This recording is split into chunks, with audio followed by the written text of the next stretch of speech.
नाजरीन, आज की बात अशफाक अब्बासी के साथ। जैसे ही इलेक्शन ख़त्म हुआ और ख़त्म होते ही जो पीटीआई के मफरूर लोग थे 9 मई के हवाले से, वो उनको अदालतों ने रिलीफ देना शुरू कर दिया और वो उनकी ज़मानतें तेज़ी से ज़मानतें होना शुरू हो गई। और पोज थे 9 मई के वाक़े के बाद से वो लोग अब सामने आ चुके हैं और उन्हें ज़मानतें भी बाइज्जत मिल रही हैं। तो मेरा कहने का ये मतलब है कि भाई ये सब ड्रामा करने की क्या ज़रूरत थी कि 9 मई हुआ है जी, हम ये कर देंगे वो कर देंगे। भाई पहली तो बात यह है कि अगर 9 मई हुआ है तो उन लोगों को सज़ा देनी चाहिए, मिलनी चाहिए। 9 मई का केस चलना चाहिए, लेकिन वो 8-9 महीने हो गए नहीं चला।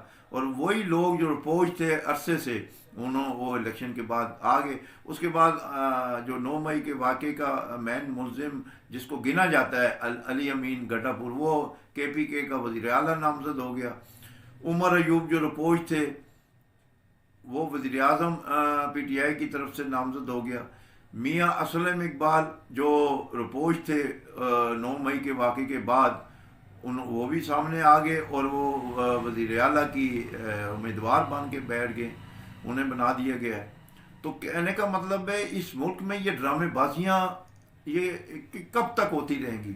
कब तक इस मुल्क को नोच नोच के ये खाते रहेंगे कि जो हमारे इदारे हैं वो पहले तो वो बड़े चिल्लाए कि जी हम ये कर देंगे वो, आज वो वही लोग जो बाहर आ गए तो फिर ये ड्रामे ना करें। इससे तो ये पता चलता है कि PTI को ये रिलीफ इन्होंने जानबूझ के दिया है। नवाज शरीफ को रोकने के लिए काम किया गया।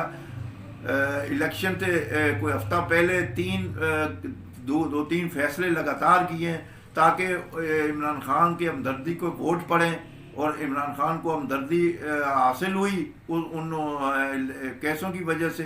भाई क्या ज़रूरत है उस वक़्त आपको जल्दी केस चलाने की और सज़ाएं देने की? ये तो आपने उसके साथ नेकी की है और नवाज शरीफ और दूसरी पार्टियों के साथ दुश्मनी की है। फिर आप जो जजेस थे, जो अदालतें थी, वो जो रिपोर्ट थे लोग, उनको भी इन्होंने लड़ने की इजाज़त दी। ये कौन से कानून में है कि जी आप जो जिसके ऊपर FIR है वो अदालत पेश होने के बजाय वो मफरूर है, उसको मफरूर डिक्लेयर किया गया अदालत में, फिर उसको इजाज़त किस हवाले से दी गई? वो रिपोर्ट है, वो लड़ रहा है, वो जीत गया।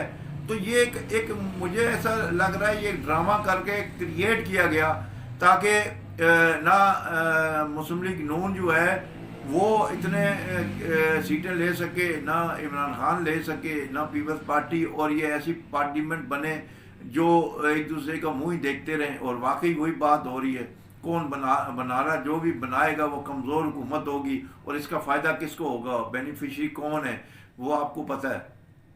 तो लिहाजा ये जो ड्रामेबाजियाँ हैं ये अभी सामने आ चुकी हैं कि रुपोश लोगों को आप लोगों ने रिलीफ दिलाया, इलेक्शन लड़ाया। भाई इलेक्शन किस तरह लड़ सकते हैं आप? अगर वो रुपोश हैं, कागज़ जमा के पहले कहें कि आप अदालतों के सामने सरेंडर करें, अदालतों के सामने सरेंडर करेंगे और जब आपकी ज़मानत होगी फिर आप लड़ सकते हैं। एक रुपोश आदमी जो अदालतों ने मफरूर करार दिया गया है, मफरूर आदमी, उसको आप लड़ने की उसको इजाज़त दी गई और वो लड़ के आज वो बैठे हुए हैं। तो ये ड्रामेबाजियाँ कब तक होती रहेंगी इस मुल्क में? इस चैनल को लाइक करें, सब्सक्राइब करें, शेयर करें। कोई सवालात है, कोई किसी किस्म की कोई बात है तो मुझे ज़रूर बताएं, मैं कमेंट्स करें, मैं उसका इंशाअल्लाह जवाब। अल्लाह।